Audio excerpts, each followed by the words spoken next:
All right. Hey there, and welcome to another episode of the OCD and Anxiety Show. My name is Matt Cotty, and I'm a licensed clinical social worker. And on this episode, we're going to talk about exposure and response prevention and really this idea of stepping into the fire. So, and I'll go into depth into that of what I mean by that in a second. But while you're here, we just really would appreciate your support by liking and subscribing, as well as leaving a comment down below and just letting us know future ideas for episodes that we can create to help you on your journey.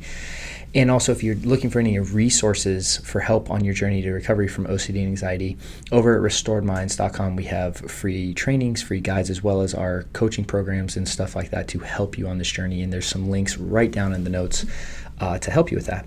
So when we talk about exposure and response prevention, and let's just talk about the overall problem of OCD and anxiety, what it really is. So what's happening with OCD and anxiety is that your brain is setting off a alarm that you're in danger and that you need to survive. And it's setting this alarm off when nothing is actually happening, right? And so there might be intrusive thoughts that are popping in your mind, and you might actually be having these thoughts, but at the present moment, there's no clear and present danger in front of you, right? This idea of I could be sitting in my couch at my home, right? And, like tomorrow, my family and I, we're going to be hopping on a plane, going on a little trip. And my mind could come up with the idea of like, what if my plane crashes or something like that?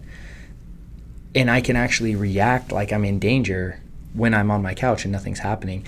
That's a really interesting phenomenon that we have developed as humans, that we can be in this kind of voice of our mind, right? This thought patterns up here, and that we can be so consumed by it that we treat it as it's real.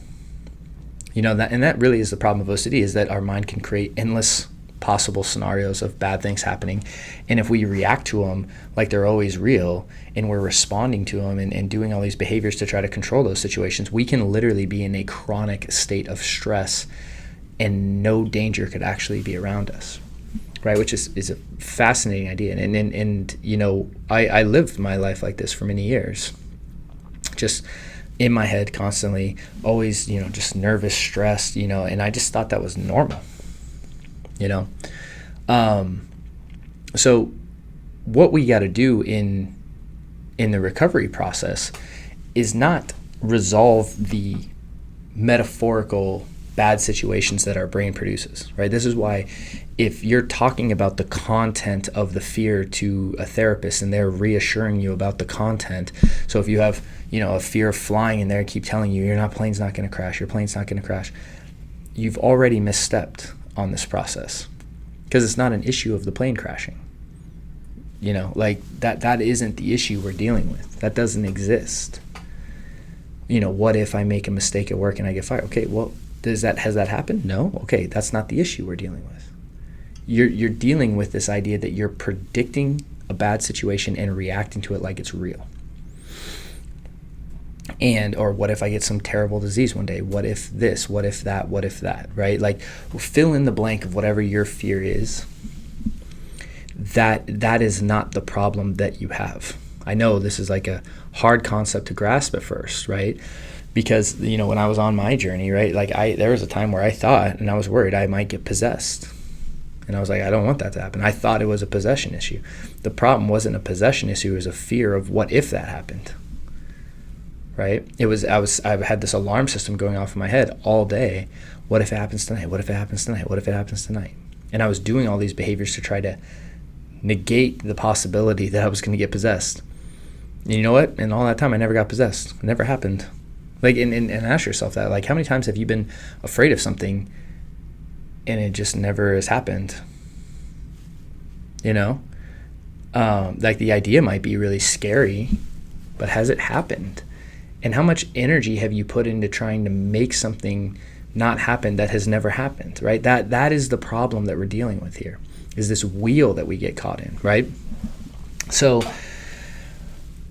with that being said, the point of exposure and response prevention, and really why it's at the cornerstone of the treatment process for OCD and anxiety, is because what we're doing is we're essentially reprogramming the alarm system.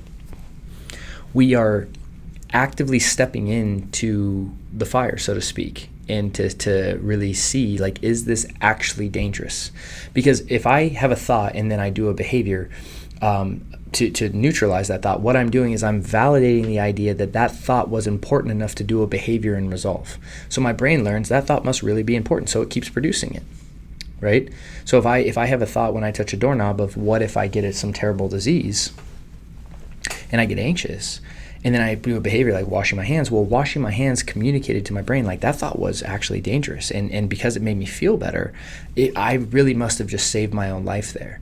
So we should keep producing those thoughts and keep producing the stress response. And if I try to logic someone out of that, it doesn't work. This is why talk therapy does not work for this. Instead, what we do is we do the exact opposite, right? I would have someone touch the doorknob and not wash. Why? Well, that alarm system is going to get activated. And then what happens is, as the alarm system is activated and we don't do anything, the alarm system calms down on its own, and we essentially are retraining our brain like, no, this actually isn't a threat, right? But again, the analogy that I want to give you today is this, and this, I learned this from one of my clients. So, like, let's pretend we had a hologram, right? For those of you who don't know what hologram is, just as this projection, right? It's a fake image, right? But we had a hologram and it was a fire, and it looked real. I mean, it looked as real as any fire you've ever seen before. And if I walk around the hologram, even if I logically know it's a hologram, but if I walk around it, right, and treat it like it's real, the thing is my brain will treat it like it's real, like it's a real threat, like it's actually dangerous. If I avoid it, that will teach my brain like that is actually dangerous. So the way that I prove to my brain that it's actually not dangerous is I have to step in the fire.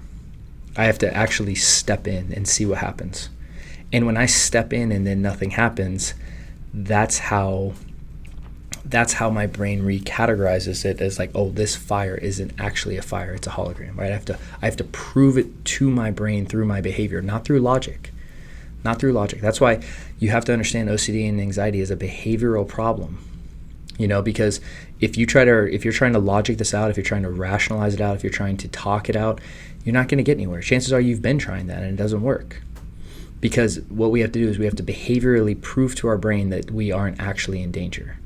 And that's the whole principle behind ERP, is this idea of stepping into the fire and proving to our brain that this isn't dangerous, so it recategorizes the actual idea or thought or whatever, and then more importantly doesn't set off the alarm in the future. So essentially we reprogram the alarm system through our behavior change.